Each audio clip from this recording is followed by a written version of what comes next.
सर्वांना जय शिवराय. आपली केशर आंब्याची बाग आहे. या बागेचं खत व्यवस्थापन आपलं झालेलं आहे. आंबा काढल्यानंतर आंब्याची छाटणी झाली. त्याच्यानंतर आंब्याला खत टाकलं. त्याच्यानंतर सतत 15 ते 20 दिवस पाऊस चालू होता. इकडे येणं काही शक्य झालं नाही.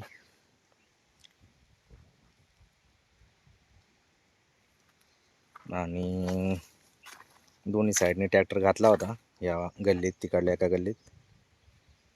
आणि मध्यभागी आता परत एक रोटर मारायचा आहे, जेणेकरून ही मधली बाजू निर्मळ होईल. आणि अशा पद्धतीने पावसामुळे एवढं गवत माजलं आहे. आपण आज गवत काढण्याचं काम सुरू केलं आहे.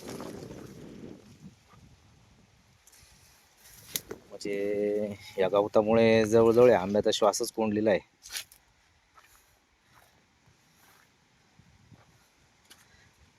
आंब्याला या गवतामुळे श्वासच घेता येईना.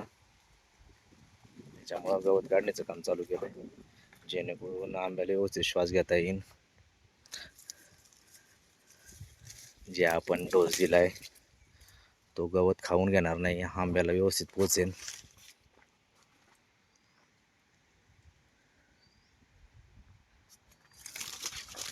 जैविक आपण खत दिलंय, त्याचा योग्य ते वापर होईल. त्याच्यामुळं आपण ही खुरपणी चालू केली. आज 3च माणसं आहेत. उद्या जास्त बाया घेऊन 2-3 दिवसात हे काम आटोपण्याचा प्रयत्न असेल. तुम्हाला दाखवतो. या अशा प्रकारचं इकडं गवत आहे. पूर्ण झाड व्यापलं या गवताने. ज्यावेळेस आपण गवत काढतो त्यावेळेस अशा प्रकारे निर्मळ झालेलं आहे.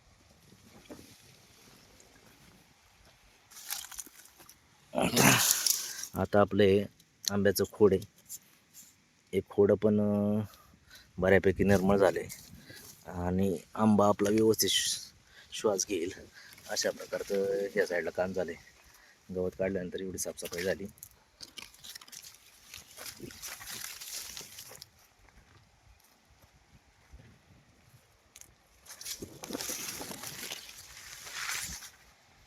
ही छोटी झाडे गेल्या वर्षी लावलेली आहेत.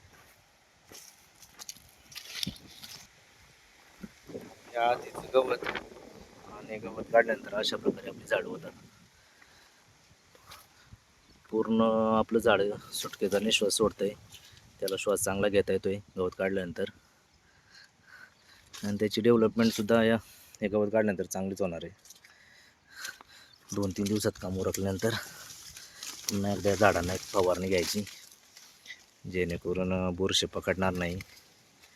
आणि 15 ते 20 दिवसात उन्हीचं औषध सोडायचं आहे.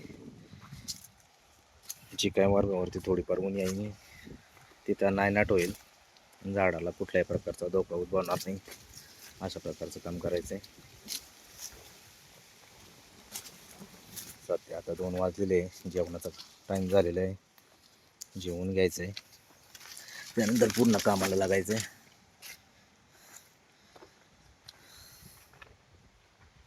चला तर मग घेऊ जेवून. तुम्ही आमचे व्हिडिओ बघत राहा, लाईक करा, कमेंट करा, सबस्क्राईब करा.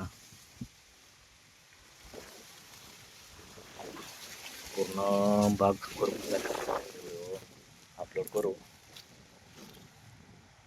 पण एक समाधान भेटतं अशी स्वच्छता झाल्यानंतर. या झाडांमध्येच आपण आपला पांडुरंग, आपला विठ्ठल बघतो.